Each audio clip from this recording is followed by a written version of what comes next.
কাশীপুরে BJP এজেন্টকে বসতে বাধা দেওয়ার অভিযোগ। খবর পেয়ে ঘটনাস্থলে যান বিজেপি প্রার্থী তাপস রায়। তাকে দেখে উত্তেজনা ছড়ায় এলাকায়। তালপুকুর এলাকার 101 নম্বর ওয়ার্ডে একাধিক সিপিআইএম কর্মী সমর্থকদের বাড়িতে হামলার অভিযোগ। ঘটনাস্থলে ব্যাপক উত্তেজনা। ক্যালকাটা বয়েজ স্কুলে ভোট দেন সুদীপ বন্দ্যোপাধ্যায় এবং নয়না বন্দ্যোপাধ্যায়। ওই স্কুলে 4টি বুথ ঘুরে দেখেন তারা। সকাল থেকেই সুষ্ঠুভাবে ভোট হচ্ছে বলেও জানান তিনি। জয়ের ব্যাপারে আশাবাদী সুদীপ বন্দ্যোপাধ্যায়।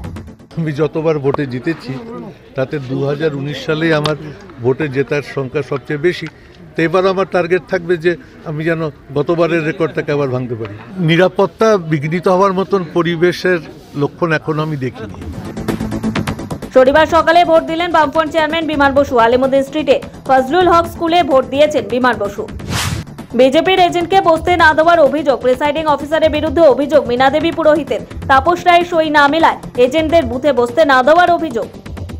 সকাল থেকে বুথে বসতে দিল না, 19 নম্বর বুথে বসতে দিল না, 21 বুথে বসতে দিল না।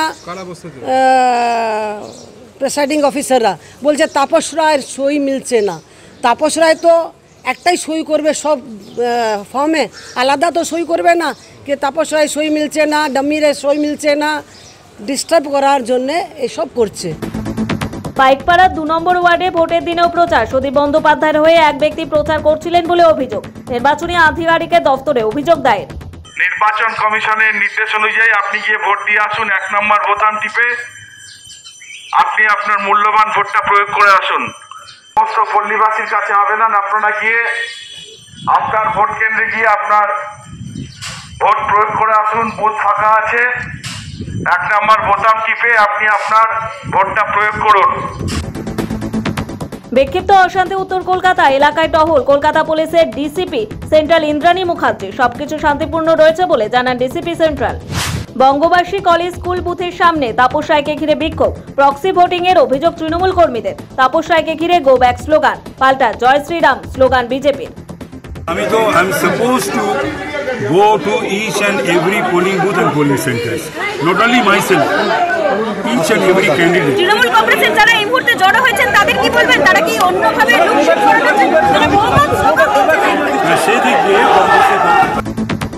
এবার চোখ রাখবো দক্ষিণ কলকাতার দিকে।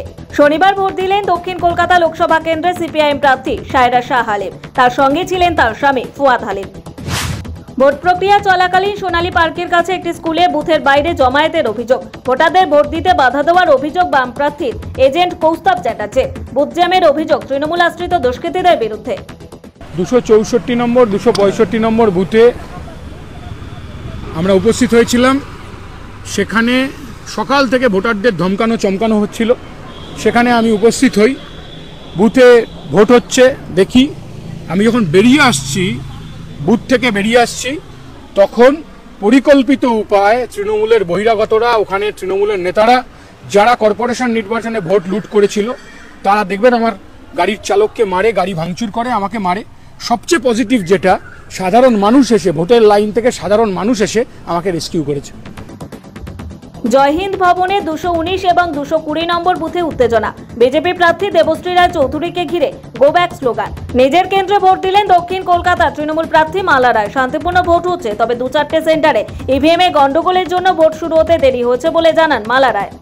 খুব পিসফুলি ভোট হচ্ছে, তবে 2-4টে সেন্টারে একটু মেশিন গন্ডগোল করেছে। মেশিন গন্ডগোল করার জন্য ভোটটা কোথাও 1 ঘন্টা কোথাও 1.5 ঘন্টা দেরিতে শুরু হয়েছে। এক্সট্রা টাইমের জন্য আমরা বলেছি, ডিমান্ড করেছি, তাতে এক্সট্রা টাইম আশা করি ইলেকশন কমিশন থেকে নিশ্চয়ই দেবে। কারণ যেহেতু মেশিন খারাপ ছিল, এটা তো টাইমিংটা তো আমাদের মেনটেন করতে হবে। আমরা যতক্ষণ অবধি লাইন থাকবে ভোট অ্যালাউ করতে বলেছি। 6টা অবধি লাইন অ্যালাউ হবে, তারপরে 1.5 ঘন্টা যাদের দেরি হয়েছে তারাও সেই টাইমটা যদি পেতে পারে তার জন্য আমরা জানিয়েছি।